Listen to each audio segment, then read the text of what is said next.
जय हिंद दोस्तों। बिहार के तमाम नियोजित शिक्षक, विशिष्ट शिक्षक, शिक्षा सेवक, तालीमी मरकज और परिचारी, विशिष्ट परिचारी, एसआरपी, केआरपी और जितने भी दर्शक हैं सभी भाई बहनों को आदाब सलाम। दोस्तों, आज मैं सभी के बारे में कुछ न कुछ चर्चा लूँगा, लेकिन सबसे पहले मैं तालीमी मरकज और शिक्षा सेवक का मैं कुछ चर्चा ले रहा हूँ। और शिक्षा सेवक तालीमी मरकज का परिचर्चा मैं समझता हूँ कि जिस तरह से जजमेंट हुआ है, पूरे जजमेंट को समझाने के लिए, पढ़ने के लिए कम से कम 15 दिन तक इस पर चर्चा मैं करूँगा। दोस्तों, पटना हाई कोर्ट ने जो जजमेंट दिया है और जो लोग केस किए थे वो पार्टी बनाया था सीतामढ़ी के जो तालीमी मरकज में जिसका नहीं हुआ, वो जो पार्टी बनाया था state of Bihar, principal secretary education department, director public education department Patna और district magistrate Sitamarhi, district education अफसर सीतामढ़ी, डिस्ट्रिक्ट प्रोग्राम ऑफिसर साक्षरता सीतामढ़ी, ब्लॉक एजुकेशन अफसर Dumra block Sitamarhi, block education officer Nanpur, block education officer Runni Saidpur, block education officer उपरी, मतलब जितने भी ब्लॉक हैं 19 आदमी को पार्टी बनाया।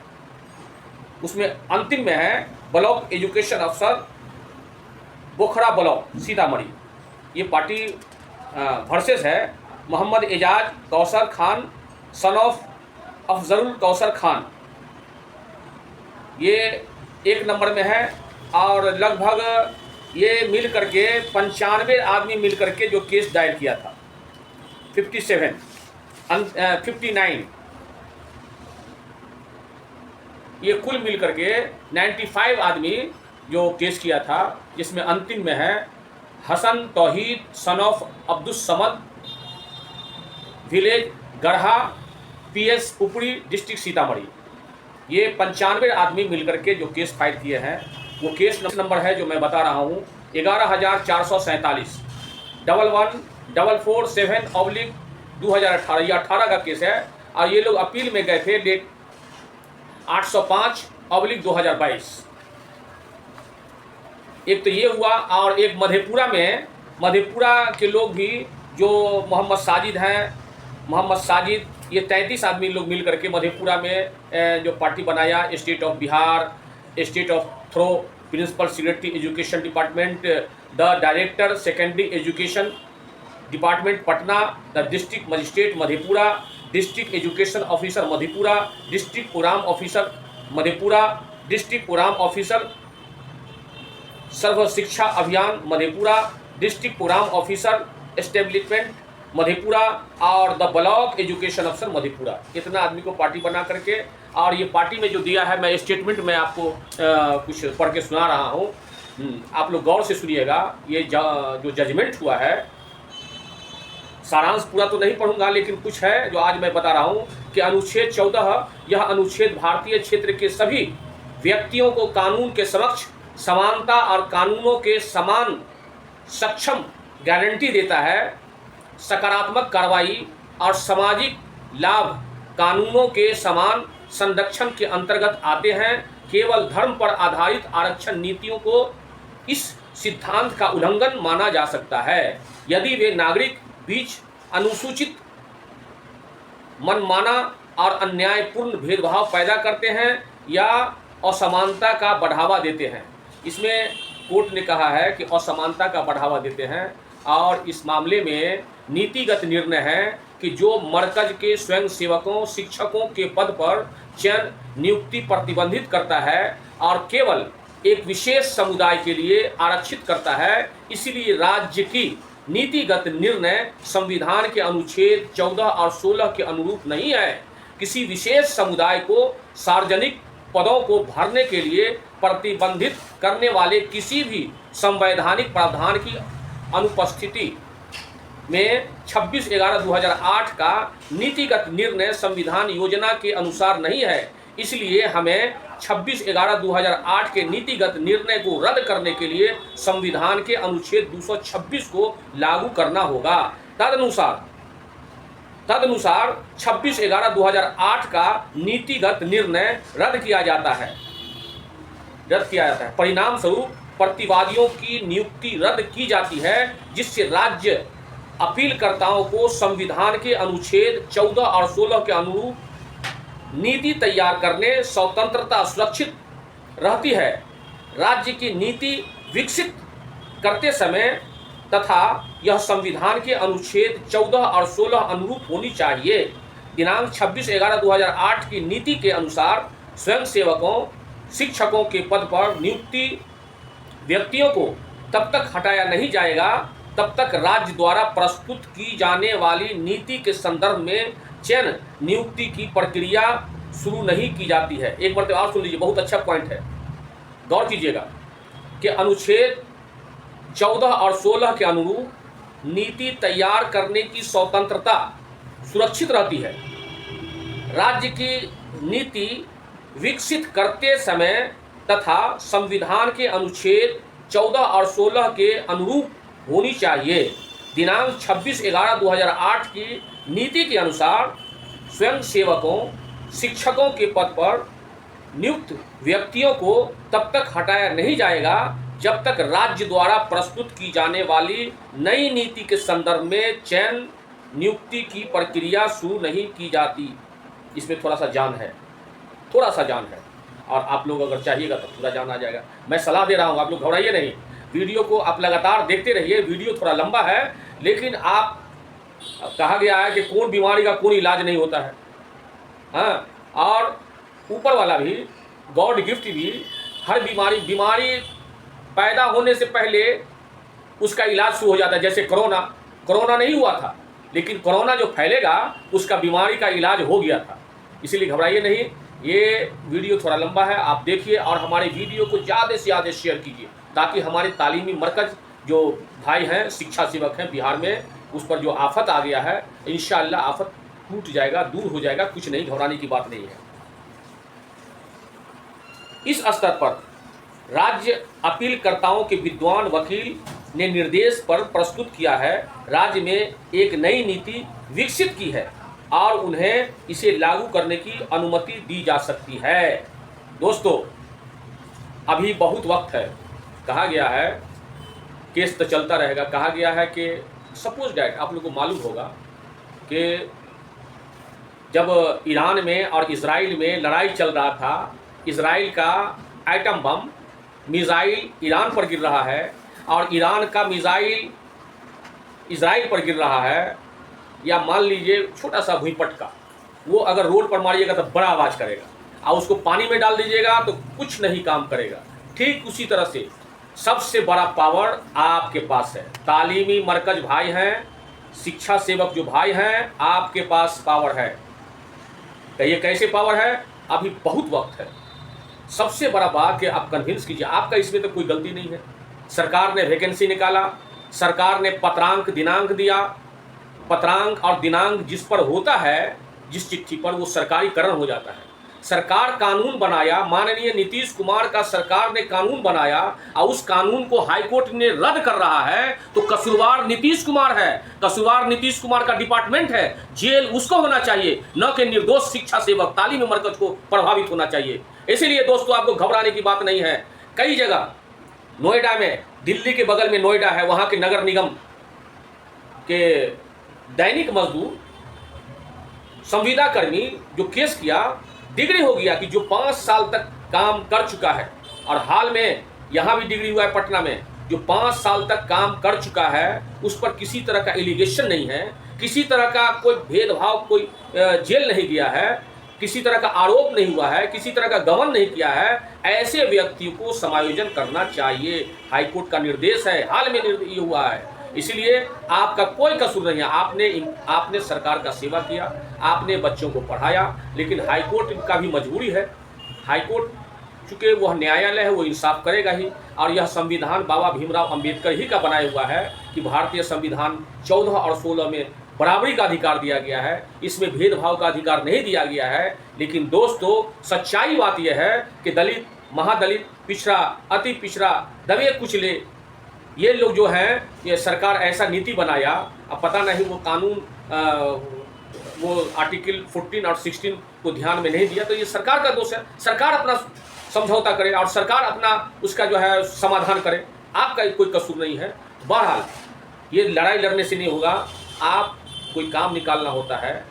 जिस प्रकार माननीय विधायक, माननीय एमएलसी, माननीय राज्यसभा सदस्य से आदर सूचक बहुत प्रेम से आप अपना पीड़ा बताइए कि माननीय एमएलए महोदय, माननीय विधायक महोदय, इसमें मेरा क्या कसूर है। सरकार ने पत्रांक दिनांक के अनुसार हमको 2000 पर बहाली किया था, हम लोग बच्चे को पढ़ाए, प्रावधान भी यही है। अब हाई कोर्ट हम लोग को हटा दिया, अब कोई उपाय लगाइए। दोस्तों, 1 लाख बहाली बीपीएससी फिर निकालने जा रहा है, क्योंकि शिक्षा विभाग TRE 4 में 1 लाख से अधिक बहाली है। उसी में एक बहाना होना चाहिए। माननीय नीतीश कुमार को पुनः सरकार में आना है, और सोशल मीडिया जब वायरल होता है तो नीतीश कुमार साहब आएंगे ही, उनके पुत्र भी आएंगे निश्चित तौर पर। लेकिन शिक्षा सेवक तालीम मरकज बहुत बड़ा स्तंभ है, ये जो डोल गया है, तो आप जा करके माननीय एमएलए, माननीय विधायक और माननीय एमएलसी, राज्यसभा सदस्य सभी को आरजू करते हुए, विनती करते हुए, निवेदन करते हुए कि योर ऑनर, मेरा कोई कसूर नहीं है, हम लोग गरीब हैं और हम लोग को जो है एक प्रावधान भी है, हम लोग को आप जो है माननीय नीतीश कुमार जो बहाली निकाल रहे हैं उसमें 1 पॉइंट दे दे, 1 पॉइंट दे दे। क्या जो बीपीएससी जो बहाली कर रहा है उसमें अनुभव दे दे, अनुभव न। अंतिम में यदि कोई आवेदककारी शिक्षण संस्थान में 2 साल से अधिक कार्य किया है या 3 महीना से अधिक कार्य किया है, उसको समायोजन किया जाएगा, उसको अलग से 50 नंबर मिलेगा। एक बहाना चाहिए, निश्चित तौर पर हो जाएगा। लेकिन यह है, आप लोगों को पकड़ना होगा और संगठन मजबूत करते हुए हर जिला स्तर पर आप लोग बैठिए और पटना में जाइए। हमको भी जो है आप इन्फॉर्मेशन दीजिए, मेरा जो है मोबाइल नंबर जो चल रहा है, और निश्चित ही मैं आप लोगों का नेतृत्व करूंगा। मैं भी आऊँगा आपके साथ, बल्कि मैं तो सुझाव देता हूं कि जनहित में, लोकहित में एक अभिभावक मंच भी होना चाहिए लड़ने के लिए, क्योंकि लड़ाई मामूली नहीं है। लड़ाई आप लोग को मजबूत से लड़ना है, आपको घबराने की बात नहीं है। आप घबराए नहीं, समय है, समय का चक्र देखिए, कभी सुबह होता है, कभी धूप होता है, कभी संध्या होता है।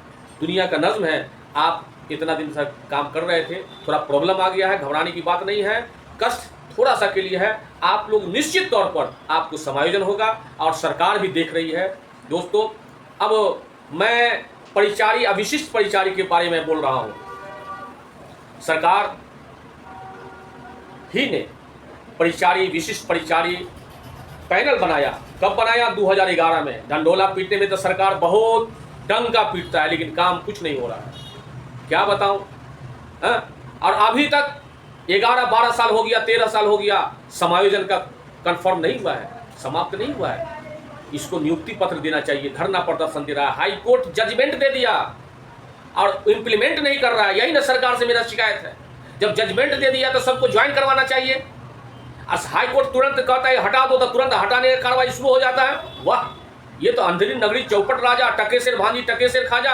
एक राजा ऐसा था कि 1 रुपये किलो खीरा भी था, 1 रुपये किलो हीरा भी था, 1 रुपये किलो सोना भी था, 1 रुपये किलो चावल भी था। वही राज है अंधेरी नगरी चौपट राजा, टकेसर भांजी टकेसर खाजा। ये नीतीश कुमार का राज है। वाह, क्या बात है। देखिए, इलेक्शन आया है, एक खुशखबरी मैं बता रहा हूँ, तुरंत याद आ गया कि जितने भी पेंशनधारी थे, वृद्धा पेंशनधारी, विकलांग पेंशनधारी और जो पेंशनधारी थे, उसको 400 रुपया से बढ़ाकर 1100 रुपया कर दिया है। आज से खाता में स्टार्ट हो गया, खाता में चालू हो गया पैसा देना। क्यों? कि ये सब लाचार है, बेसहारा है, इन लोग को 400 रुपया से 1100 रुपया बढ़ा देंगे, और उसके बाद हमको अपना वोट से जीत जाएंगे। इसी तरह से एक और सुनहरा अवसर दे दिया है कि युवाओं के लिए एक आयोग बनेगा, जो 18 वर्ष से लेकर के 45 वर्ष तक का जो है छात्र रहेगा, उसको एक आयोग बनेगा, एक रोजगार का अवसर दे देंगे। सरकार तो हल्ला करता है, लेकिन परिचारी, विशिष्ट परिचारी का पैनल अभ्यर्थी है, 11-13 साल से है, अभी तक समायोजन नहीं हुआ। हाईकोर्ट भी निर्देश दिया है, हाईकोर्ट भी फैसला दिया है, लेकिन बात नहीं सरकार मान रही है। दोस्तों, आप हमारे वीडियो को इतना ज़्यादा शेयर कीजिए कि माननीय नीतीश कुमार समझ जाए कि हमारा मामला बहुत गड़बड़ हो रहा है। माननीय नीतीश कुमार को, बिहार के मुख्यमंत्री को इस सोशल मीडिया के द्वारा आह्वान करना चाहता हूं कि तालीमी मरकज के ऊपर जो प्रॉब्लम आ गया है, आप एक नया कानून, एक नया विधि बना करके, कोर्ट जजमेंट में भी है, एक नया विधि बना करके, संशोधन करके इन लोगों को समायोजन कीजिए। इन लोगों को भी परिवार है, बच्चे हैं, बर है, बीमारी है, शादी है, ब्याह है, हर मामला है, हर जरूरत है। किसी को रोजी दे करके रोजी छीनना नहीं चाहिए, ऊपर वाला का काम है मारना जिलाना। इसलिए दोस्तों आप भी घबराए नहीं, निश्चित तौर पर आपको फतह होगा, जीत होगा। और मैं सरकार को कहना चाहता हूं कि परिचारी, विशिष्ट परिचारी पैनल अभ्यर्थी हैं, यथाशीघ्र समायोजन कीजिए। उसके बाद नगर निगम में जितने संविदा कर्मी हैं, दैनिक मजदूर हैं, सभी को समायोजन होना चाहिए। सरकार तो डिपार्टमेंट को बहरा बना दिया, वेंटिलेटर पर जाकर रख दिया, और पता नहीं ये सरकार का पतन हो जाएगा, आने वाला नहीं है, बहुत हो गया। शिक्षक देश के निर्माता हैं, शिक्षक राष्ट्र के भविष्य के निर्माता हैं, बच्चे के भविष्य के निर्माता हैं, लेकिन पता नहीं सरकार क्या कर रही है। बहुत प्रॉब्लम, समस्या ही समस्या है। इलेक्शन का समय आ रहा है, युवाओं को रेडी कर दिया, ये तो राजनीति है, बहुत बड़ा खेल है। वृद्धा पेंशन को बढ़ा दिया, अच्छी बात है, ठीक है, रोजगार भी होना चाहिए, बड़े बड़े फैक्ट्री भी बनना चाहिए। क्या बता मैं, बिहार का जर्जर हालत है। मैं एक बात और कहना चाहता हूं, जर्जर हालत इसीलिए है कि यहाँ पहले पूर्व में मिल था कांग्रेस के वक्त में, और जब भी नई सरकार आई 90 से लेकर के और अभी तक, अशोक पेपर मिल खत्म, चीनी मिल खत्म, क्या बचा?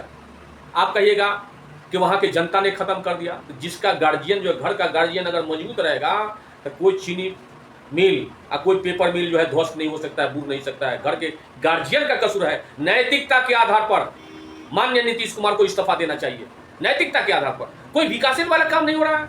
जितना मिल है फेल, शिक्षा सेवक तालीम मरकज जो पढ़ा रहा, समायोजन क्या करेगा? उसको जो है नहीं, कानून नहीं बना रहा है। परिचारी, विशिष्ट परिचारी 13 साल हो गया, इसको कोई काम ही नहीं हो रहा है। KRP SRP इसको पढ़ा लिखा है, 12,000 महीना मिल रहा है, अफसोस की बात है। और एक बात और बता रहा हूँ, वीडियो थोड़ा लंबा है, कि सरकार अगर चाहे तो जय विजय हो सकता है, लेकिन सरकार इतना ऑक्सीजन पर ला के रख दिया है। अब ग्रामीण कचहरी का जो सचिव होता है वो भी BA पास है, मैट्रिक पास है, IA पास है, उसको 6,000 महीना। ये कहाँ का इंसाफ है? पहले नौकरी होता था तो महंगाई भत्ता अलग, उसके बाद जो है मेडिकल भत्ता अलग, सब भत्ता सरकार खा रहा है। दोस्तों आप हमारी इस वीडियो को ज़्यादा से ज़्यादा शेयर कीजिए ताकि माननीय नीतीश कुमार के नज़दीक पहुँच जाए, और जितने भी जो संविदा कर्मी हैं, डेली वेजेज हैं, और जितने भी सरकार का कार्य कर रहे हैं उसको समायोजन हो, परमानेंट नौकरी हो, और अस्थाई पेंशन का भी जो है अस्थाई पेंशन का भी निराकरण हो। दोस्तों इसीलिए आप हमारे वीडियो को ज़्यादा से ज़्यादा शेयर कीजिए। मैं फिर आपके साथ में हाजिर होऊंगा, जब तक के लिए इजाज़त दीजिए। जय हिंद, जय भारत।